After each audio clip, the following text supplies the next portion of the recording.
नमस्कार। Political page पर आप सभी लोगों का स्वागत है। केदारनाथ में राज्य के 5 मंत्रियों की कौशल की परीक्षा। उत्तराखंड के केदारनाथ विधानसभा का उपचुनाव होना। ये उपचुनाव भाजपा विधायक शैला रानी रावत के निधन की वजह से हो रहा। लोकसभा चुनाव के दौरान मैंगलोर और बद्रीनाथ सीट पर जो उपचुनाव हुआ था, भारतीय जनता पार्टी वो उपचुनाव हार गई। अयोध्या जिस क्षेत्र में आता था, फैजाबाद लोकसभा क्षेत्र में, फैजाबाद लोकसभा क्षेत्र की हार और बद्रीनाथ की हार ने राष्ट्रीय स्तर पर भारतीय जनता पार्टी की किरकिरी करवाई थी। ऐसे में भारतीय जनता पार्टी केदारनाथ सीट को जीतने के लिए जी जान से जत्न करने में लगी हुई, जहां पार्टी इस क्षेत्र के अंतर्गत, केदारनाथ के अंतर्गत प्रभारी, सब प्रभारी और प्रवासी कार्यकर्ताओं की नियुक्ति कर रही है, तो वहीं पर राज्य के 5 कैबिनेट मंत्री इस क्षेत्र के अंतर्गत आने वाले पांचों मंडलों की जिम्मेवारी संभालेंगे। और इस प्रकार से कह सकते हैं कि केदारनाथ विधानसभा क्षेत्र के अंतर्गत इन सभी 5 मंत्रियों की कार्यकुशलता की भी परीक्षा होगी।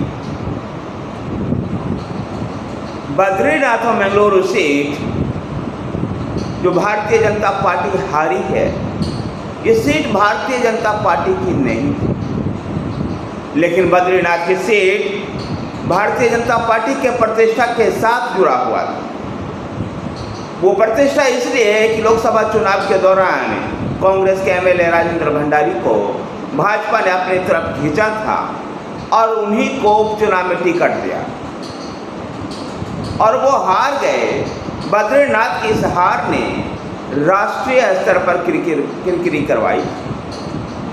मैंगलुरु सीट पे कभी भी भारतीय जनता पार्टी चुनाव जीती ही नहीं, लेकिन इस बार जोरदार टक्कर देने में सफल रही थी भारतीय जनता पार्टी उत्तराखंड की मैंगलुरु विधानसभा सीट। ऐसे में भारतीय जनता पार्टी की सारी प्रतिष्ठा जो है केदारनाथ सीट को लेकर के लग गई। और जैसा कि मैंने पहले बताया कि केदारनाथ सीट पर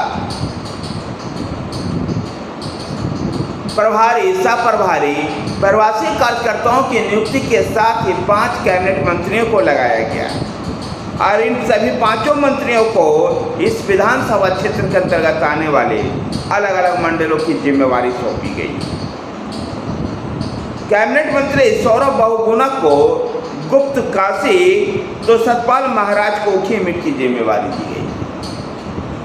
रेखा आरजे को अगस्त मुनि, सुबोध उनियाल को अगस्त मुनि ग्रामीण और गणेश जोशी को सतेरा खाल की जिम्मेवारी सौंपी गई।